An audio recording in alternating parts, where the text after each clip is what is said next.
खुशामदीद। मैं हूं मशहूद अंजुम। आज की इस वीडियो में हम बात करेंगे पोस्ट कॉलोनियल लिटरेचर पे।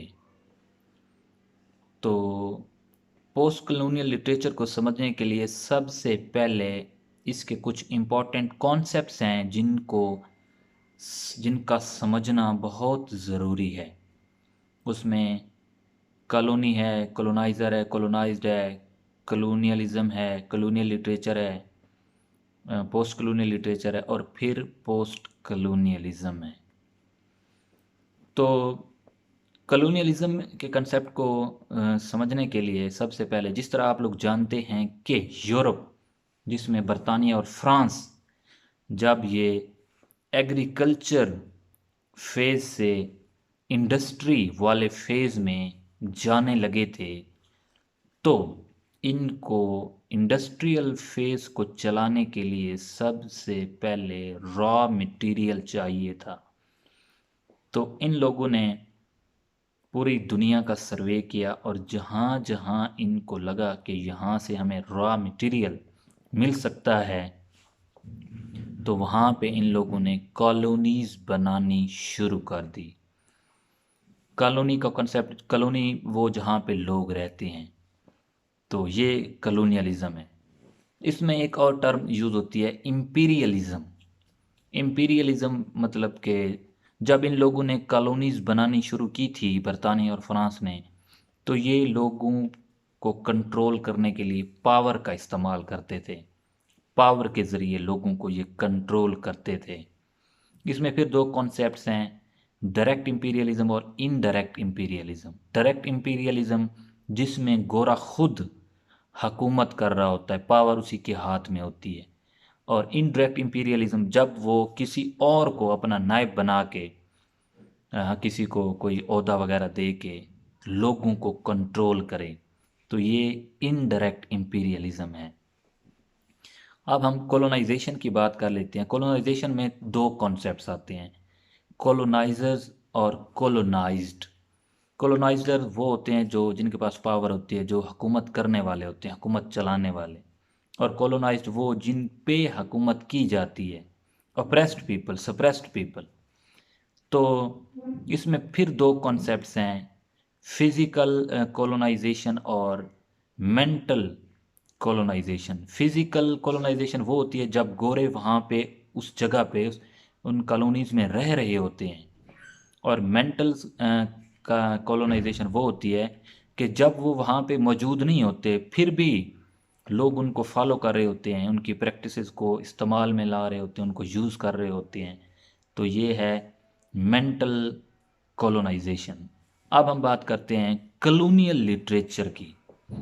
तो कॉलोनियल लिटरेचर वो होता है जो कॉलोनाइजर्स की तरफ से लिखा जाता है। उसमें उनकी अपनी मर्ज़ी, पसंद, चॉइस, फेवर, सारा कुछ वो अपनी मर्ज़ी का उसमें लिखते हैं। और पोस्ट कॉलोनियल लिटरेचर वो लिटरेचर होता है जो कॉलोनाइज्ड की तरफ से लिखा जाता है, जब गोरे वहाँ से उन इलाकों को छोड़ के चले जाते हैं। और उसके बाद जो लिटरेचर, जो लोग वहाँ पे जो अप्रेस सप्रेस थे, जो रजिस्ट करते हैं, उस लिटरेचर को पोस्ट कॉलोनियल लिटरेचर कहा जाता है। अब इसमें दो टर्म्स हैं, एक पोस्ट कॉलोनियलिज्म जिसमें हम हाइफन यूज़ करते हैं, इसका मतलब वो लिटरेचर जो कॉलोनियलिज्म के बाद लिखा गया। और दूसरे नंबर पे है पोस्ट कॉलोनियलिज्म जो इकट्ठे टर्म है, इसका मतलब है वो लिटरेचर जो जब गोरे उन इलाकों से चले गए और आज़ादी दी, आज़ादी के बाद लिखा गया लिटरेचर जिसमें रेजिस्टेंस होती है कॉलोनाइज्ड की तरफ से, उसको पोस्ट कॉलोनियलिज्म कहते हैं या पोस्ट कॉलोनियल लिटरेचर कहते हैं। तो अब जो कॉलोनाइजर्स, कॉलोनियल लिटरेचर का जो पॉइंट ऑफ व्यू था कॉलोनीज बनाने का, उसको सुनिएगा। वो ये था कि हम इन इलाकों में इनको सिविलाइजेशन, इनको तालीम, एजुकेशन, मैनर्स, रिलीजन, तौर तरीके, गुड प्रैक्टिसेस, फैसिलिटीज़, ये सारी चीज़ें इनको सिखाने गए थे, इनको प्रमोट, इनके इलाकों को प्रमोट करने गए थे, इनको एजुकेशन, तालीम, यानी कि हर हवाले से इनके खैर खा, मतलब इनको हम ऊपर अपने बराबर लेके आना चाहते थे, क्योंकि ये अनसिविलाइज थे, इमेच्योर थे, लिटरेट थे। ये है कॉलोनियल पॉइंट ऑफ व्यू।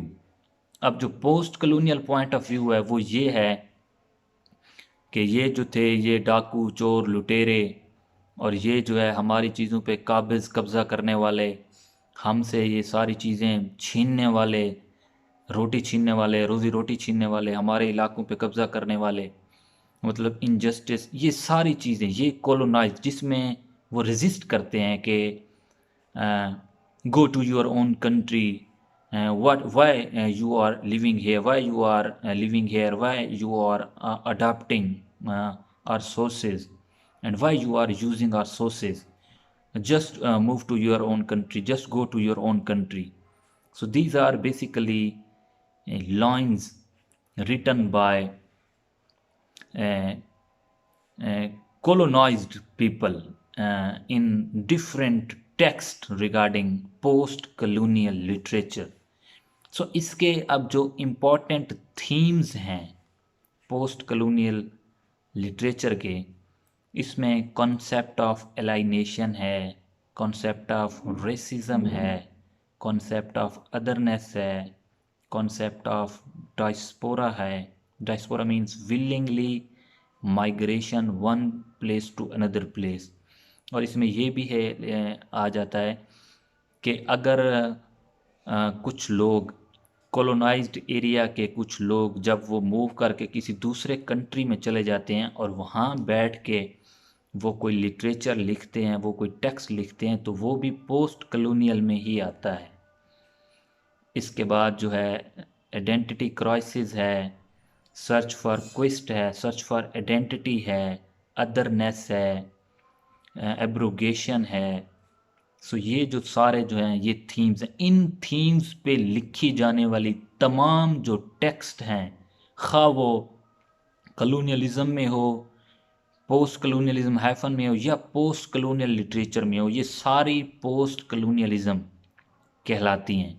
इसमें जो इम्पोर्टेंट ऑथर्स हैं, तो एक दफ़ा चिन्वे अचबे से किसी ने पूछा कि आप जो है अपना लिटरेचर जो है वो अंग्रेज़ी में क्यों लिखते हैं, तो उसने जवाब दिया था क्योंकि अंग्रेज़ी ज़ुबान के पढ़ने वाले लोग ज़्यादा हैं, तो वो पढ़ के अच्छे तरीके से जो हम बातें अपने किताबों में करते हैं और उनको अच्छे तरीके से समझ पाएंगे, तो इसलिए हम लिखते हैं। इसी तरह ये सारी बातें जो मैं आपको बता रहा था, ये एडवर्ड यंग की किताब जिसका नाम पोस्ट कॉलोनियलिज्म है, उसमें ये सारी वो बातें बताता है। इसके बाद जो इम्पोर्टेंट टेक्स्ट्स हैं, चिन्वे अचबे का थिंग्स फॉल अपार्ट है, इसके अलावा अरुंधति राय का गॉड ऑफ स्मॉल थिंग्स है, अ पैसेज टू इंडिया है, उसके अलावा हार्ट ऑफ डार्कनेस है बाय जोसेफ कॉर्नरेड का, इम्पोर्टेंट ऑथर्स, और इसके अलावा ओरिएंटलिज्म का कंसेप्ट। असल में ओरिएंटलिज्म के कंसेप्ट को मद्देनज़र रखते हुए ही पोस्ट कॉलोनियल लिटरेचर जो है इसका सही मानों में आगाज़ हुआ है। उसने जो अपना कॉन्सेप्ट, उसका जो ओरिएंटलिज्म का कॉन्सेप्ट जो है, you are we are superior and you are inferior, we are everything and you are nothing, जो इसका कॉन्सेप्ट है। इसके बाद होमी के बाबा है जिसका कॉन्सेप्ट ऑफ हाइब्रिडिटी है। इसके अलावा गायत्री सिपविक है। इसके अलावा फ्रांस फैनन है जिसने the rest of the earth लिखा है। इसके अलावा उसी का एक और work black mask, black skin white masks, ये भी उसी ने लिखा है। इसके अलावा तो ये सारी जो बातें मैं आपको बता रहा था ये पोस्ट कॉलोनियल लिटरेचर से रिलेट करती हैं। सो in simple words, if I define post colonialism, so literature written after colonialism, or written by, organized by colonized people in the perspective of resistance, and where they introduce strong concepts, they introduce strong problem which they have faced in colonialism. So this is what we call post colonialism. So post colonialism के हवाले से अगर आप में से किसी का कोई सवाल हो, कोई क्वेश्चन हो, you may ask in comment section without any hesitation. शुक्रिया.